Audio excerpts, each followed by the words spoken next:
What real-world backdrop or setting do most people envision when they think of fantasy?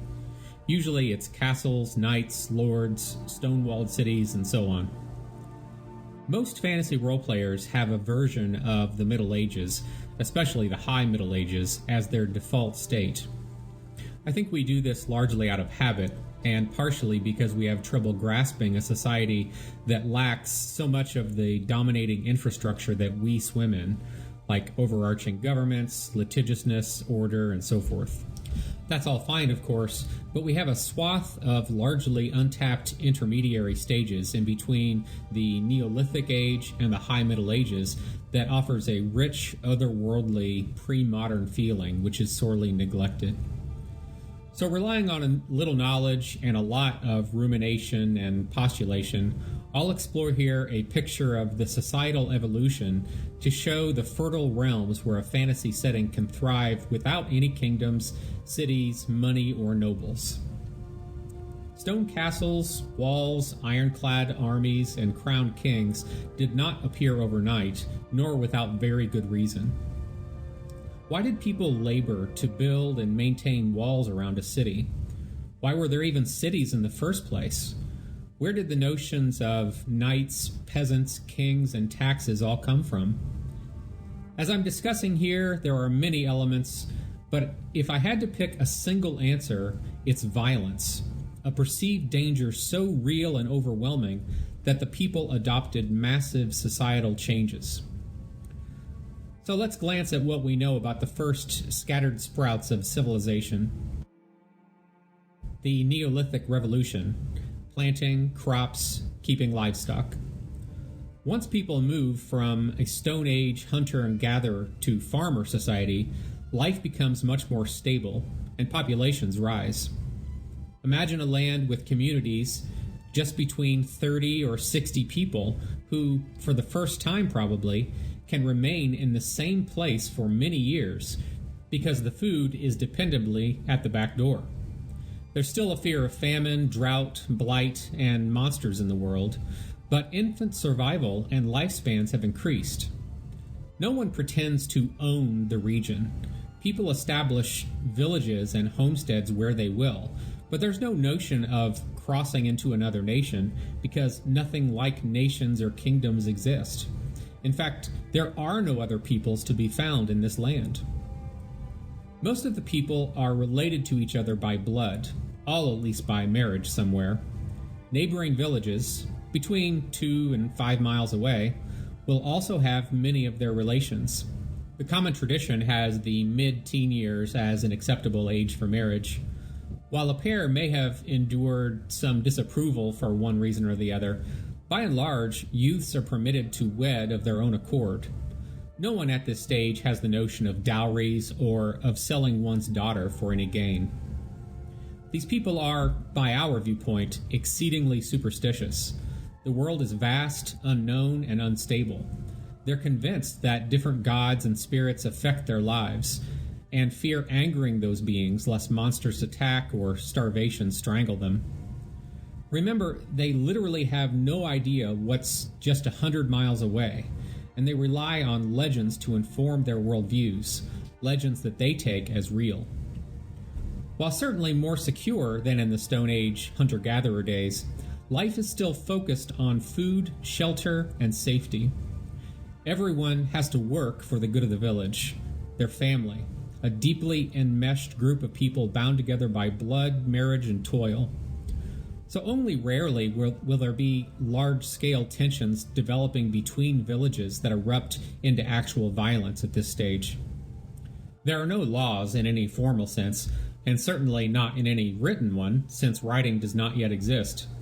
Instead, villages in a region will have shared customs bound up by whichever mythologies and random elements form them.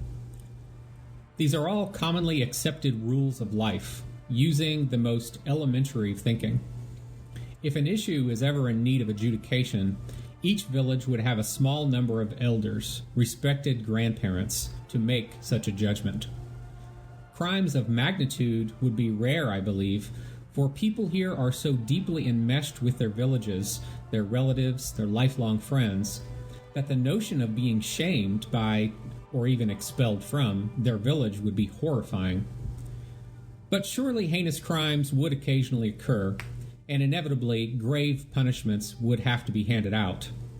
No concept like imprisonment would exist for these people, but execution or banishment, which could easily mean death, would exist for these worst cases. Food, the creator of society. Food is the foundation of society. Only when it is stable enough to give a surplus does it evolve. Food surplus can save not only your own village, but your neighboring ones, and they in turn yours. Once this has happened for generations, assuming the land is fertile and safe, the population grows, and more fields are sowed and filled with more and more livestock. When the population of a village grows and stability lasts, a few inventions develop with it.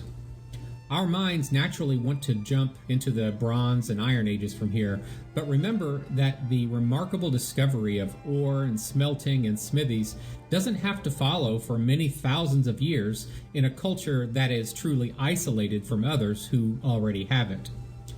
In fact, it's conceivable that they never discovered on their own. For the most part, the invention was spread to them by someone else. But things like stone mills, usually with an ox or a mule walking in a circle, is a very helpful invention. Instead of individuals having to grind the grain by hand, a village could gather their grain together and have the mill grind it for them far more efficiently. Additionally, once the notion of using oxen to drag plows occurs to someone, the annual yield of food increases. But at some point, the amazing discovery of iron ore and smelting may get made. A smithy greatly improves the quality of life for villages. Instead of just stone tools like stone-headed plows, actual iron-bladed plows can be made. Instead of heavy stone arrowheads, iron ones are made and attached to arrows for superior hunting. The rise of goods. The villages meet occasionally to aid each other and or to have summer and harvest celebrations together. Assuming that this culture is stable and growing, individuals will sometimes discover that they possess specific talents above their peers. Perhaps one person's clay pottery making actually becomes prized to the point where others choose to stop making their own and instead trade a few hens for one. They could make their own, or could get one from their neighbor, but the society has evolved now to the first rudimentary stages of luxury, obtaining something that's not strictly necessary. This applies to all manner of things: tools, clothing, dyes, herbal concoction, mead, ale, you name it. What began centuries earlier as trading merely in animal skins, stonehead arrows, or food has now evolved into what they consider luxury purchasing with food as the baseline currency. Remember that nothing like money exists at this stage. Food is the foundation. If that ever becomes endangered, all luxuries become meaningless. The evolution of the marketplace. Through this process, more widespread trade will naturally evolve, and with it, a dedicated marketplace. This is a central location, just a village, where people gather together in order to trade goods with each other. But there's still no such thing as money, merely trade in kind. At the onset, no one owns a store of goods. They simply trade what they have in surplus for what they want. With the passing generations, this village where the people went to trade, through some mixture of happenstance and habit, has slowly evolved into a dedicated market village, which encourages people to come from greater distances. The excitement of so many people gathered together leads to huge festivals and games, not to mention the desire for mates. After years of coming to the centrally located market village, people may establish themselves near this village to ply their prized trade or craft enough to make a living. Thus emerges the first tradespeople of this culture, those who do not need to hunt, farm, or forage in order to stay alive. Their goods are reliably sought after so that they will survive. They will not necessarily be wealthier than the others, but they are just as stable and likely happier for doing what they love. Therefore, people will begin choosing land near this market village as a place to live permanently. Other tradespeople may migrate here, seeing that they will have more opportunities to trade their goods. Assuming that metals and smelting have been discovered, the first non-goods currency can come into being. At first, there will be clumps of smelted copper, iron, or tin, for out of these come superior tools. All of this is what eventually leads to the creation of a town. Remember that without widespread violence, no one yet makes true weapons other than hunting ones. No armor certainly exists, no walls have been erected, and so forth. The law is still restricted to each village's rule, which is rudimentary. While this town would likely have more theft than any other single village, due to the presence of such goods, some of which will be small and valuable enough to tempt the unscrupulous, crime remains infrequent because societal desperation is so low. When a society is stable and war is unheard of, few individuals are put into a situation where they alone are starving and must steal from someone with food in order to survive. If one person is starving, this means that the entire population is probably starving too. Also remember that stealing a pouch of coins is a lot easier to grab and then spend than stealing a sack of grain. When a society is in this stage, there's certainly nothing at all like a thieves' guild. In fact, there's no group banditry, since it requires a series of violent and desperate events to push men to those limits. Of course, there have always been crimes of passion and greed, but no band of thieves will exist in a society unless something drastic produces it. If a people can get to this stage and still have no invaders come to raid or conquer them, then they are in great shape. This is, in my opinion, the ideal state, which is inevitably lost far too quickly. The town will continue to slowly grow, and villages are in better shape since many are linked together communally to help each other. This means even less starvation and therefore more population growth. No one has to pay taxes, and there's no real threat of marauders or bandits. People can still largely be trusted to behave themselves since everyone knows each other. It would be terribly shameful to get caught stealing something, and it's not as if packing up and moving away is a realistic option. No village at this stage would have a paid guard. Even a small town doesn't need them. People simply protect themselves. This specific stage bears a striking resemblance to a land that most fantasy readers love, the Shire. No king, except the vague notion of some distant king far, far away. There's no standing army, no taxes, no draconian laws, no noble class, and so forth. But Tolkien fashioned it to work out logically. The hobbits were able to live in this peace only because they had the Dunedain of Arnor guarding their borders. As we could see, when that protection was gone, their land was on the road to horrible changes. This lovely balance of stability, freedom, and peace has surely existed in our world countless times through the eons, perhaps lasting many generations, or perhaps it was ruined within a decade. This would be as close to paradise as we could hope for, but all good things end. Eventually, one of two things, and eventually both, will ruin this balance. The rise of one over the others. Someone within a society will eventually become more important than the others. Perhaps this begins by angrily reacting to someone else's slight or even injustice. It could be as simple as a moved border stone marking land ownership. Now that more people are living in close proximity, more conflicts will arise. Whatever started it, one family will try asserting dominance, and this can lead to violence. Perhaps a brawl actually led to death. Once this is observed, the notion of competition from this family seeps into the minds of the people. Given enough time, which could be decades or even centuries, through a mixture of elements, one man will be commonly accepted as the lord, chief, or headman, etc., who lives in the largest town where they do trade. This likely carries the undercurrent of either real or feared violence. He and his family vie with and try to replace the authority of the standard village elders in that town. Eventually, this lord imposes a tiny, at first anyway, trade tax, which could be a scoop of grain or a half dozen eggs, in order to come and trade in the marketplace town.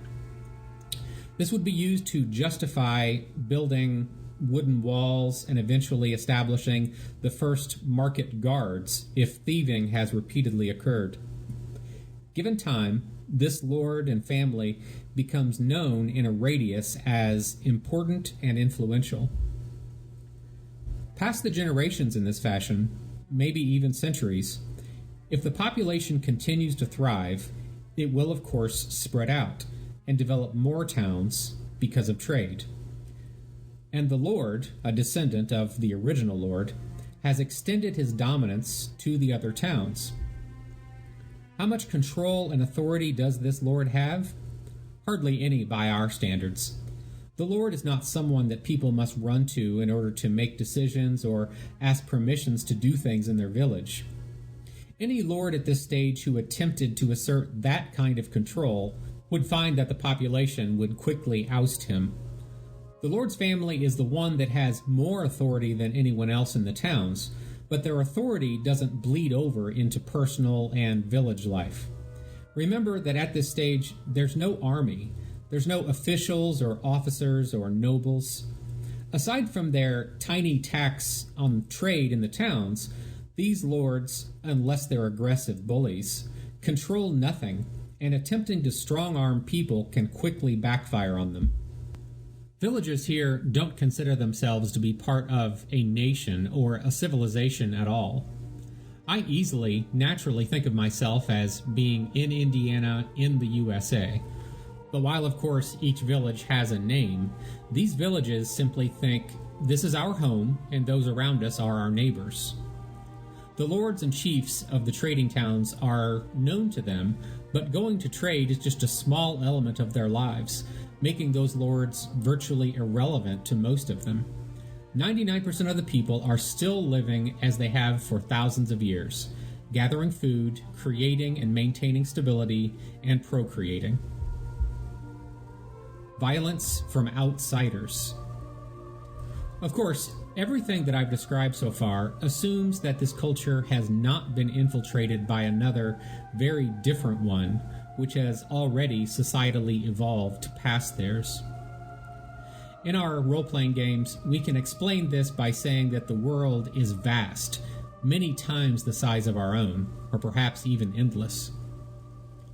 But within the larger region, similar lords will eventually arise, either through the same process or, as far more likely, the rumor of this first lord has reached the adjacent lands, and the idea of dominance eventually tempts someone into the same maneuver. Cultural ideas always spread, especially the ones serving greed. With the passing of centuries, the lands under the perceived dominance of one lord will interact with another's. This is unknown and or meaningless to the villagers themselves, but the avarice of lords can push them into violence. One way or another, raiding can begin, and regardless of how small scale it began, large-scale violence can ensue. Once this happens several times, the notion of a unified people grows stronger, for they are at odds with those other people, the evil ones. Frequency and degrees of violence vary, but when the scale is huge, the world changes for everyone. Large threats are the kingmakers. When these threats become real on a huge scale, a society either radically changes or is conquered and scattered. Life formerly had very little violence from other people, and now it becomes a very real and imminent reality because large groups of men are coming to kill and steal everything. Nightmarish. Weapons already exist for hunting, like bows and spears, the chopping of wood, axes and hatchets, and the building of things, and therefore stone hammers. Isolated people in a peaceful realm would not have invented a sword without reason. Usually a culture has to be attacked by someone using it, or encounter a sword by meeting a stranger from a distant evolved civilization. If the attacked civilization is sparsely populated, spread out and so forth, they may not survive this first attack. If a peaceful, tiny population of, say, 10 villages, totaling around 700 people, were to be attacked by even as few as 20 battle-trained, armed, and especially mounted men, the villagers could lose all of their possessions and many lives. Remember that the 10 villages are usually several miles away from each other and cannot quickly group up to defend themselves. Also remember that they are totally unprepared for this kind of violence. Battle-hardened, ruthless marauders with swords could easily kill a few men at a time. The real prize for invaders will be in the towns, where the best goods can be stolen. If towns and villages survive this initial attack, the lords will usually rise to rally the people in defense. It is this dynamic which permanently changes their society. AD Britain's history shows us this clearly. 5th and 6th century Saxon, and again in 8th and 9th century Viking invasions triggered drastic changes throughout the land. A true crisis exists, forcing them to either work together or be conquered or slain. Therefore, the existing lords become focal points of leadership, whether they're well-suited or not. At this point, everyone grabs whatever passes for a weapon, gathers together, and fights the invading force. Based on the size and strength of the invaders, a single town's consolidated force may defeat them or get them wiped out. In larger invasions, multiple neighboring lords may be forced to all work together, gathering their first real army. For the first time in their history, therefore, people from 20 or 50 miles away are united under a single cause and lord. Circumstances may lead to a sporadic repetition of this coordination for decades or even centuries. But ultimately, within this loose union of towns and lords, a single leader will emerge, a lord's lord, the first king.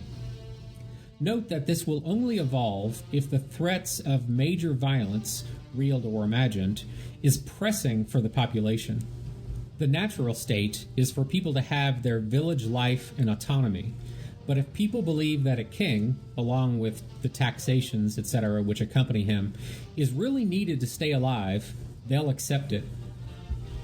The word town comes from an Old English word meaning enclosure, and now they earn their names, for walls are built where none were needed before.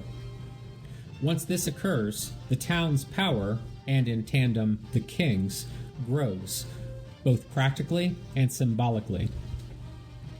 As the generations pass, if the threats remain constant, the town's and king's power will continue to grow. The invaders don't have to come every year necessarily, but as long as marauders show up every few years and slaughter a village here or there, the belief in the need for a unified army, and therefore a king, will grow. Additionally, the old habit of your village being the place of your choosing in the wild with no other villages in sight gets hampered. Now everyone has learned that dwelling too far from the towns is dangerous.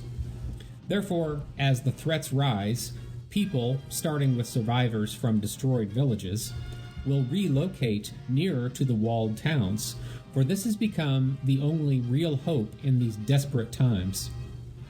Safety in numbers is transforming this entire society. This further strengthens the kings. More people means more work, more trade, and more control for the king. The path to feudalism. The old market towns will grow tenfold over the passing generations, with greater walls, more paid guards, more weapons, and more stink. More luxury goods are sold, and more precious metals are excavated, smelted, and used, and then sold. These cities are filled with places of entertainment and luxury for those who can pay. Thieving has become much more common, as does prostitution and violence. Many more decades may be needed to pass in this fashion, until the notion of lords and kings is embedded within the society. If violent outsiders return, especially in large numbers, kings may extend their power in more permanent ways. Essentially, all of the people in this land consider themselves to be under the shadow of danger. They therefore accept the king's edict that a portion of every village and town's goods are to be given to the king, whether an attack is coming this year or not, whether the villages actually go to the markets or not. These taxes go towards the payment of full-time, seriously trained warriors who serve as the backbone of their army. They also pay for the large amount of metal weapons and armor needed to compete with the enemies in their world. Additionally, villages accept that every able-bodied man must answer the call when needed, even if they must march away to fight in an area they've never even heard of before. The people have shifted into the paradigm of being in a kingdom. Many more years must pass in this fashion for the development of classes to be observed. While there were always people who possessed more than the others, now a very small number of wealthy elite stand apart.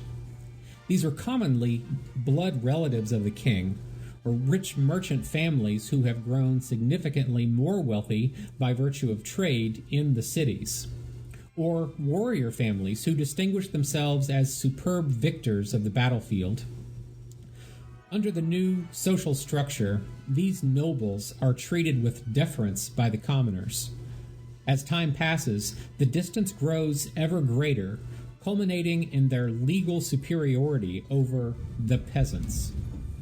Ultimately, each king and his lords recognize the stunning amount of wealth and authority the people of the land have given them because of the threats, and they see no reason to let that end. Now, whether an army invades or not, everyone is habituated into taxation and obedience. The king is this distant, powerful figure who controls the land. The nobles have well-armed and armored warriors surrounding them. The villagers may come to hate them, but they've become powerless to change things. This is their reality now, and they have no strong memory of their ancestors' independence. Well, these are my reflections, and maybe even some wild conjectures about the ancient and very early Dark Age evolution. Leaving to the side a dozen but this and only if that caveats, those are the very broad strokes of how different stages of our civilizations evolve.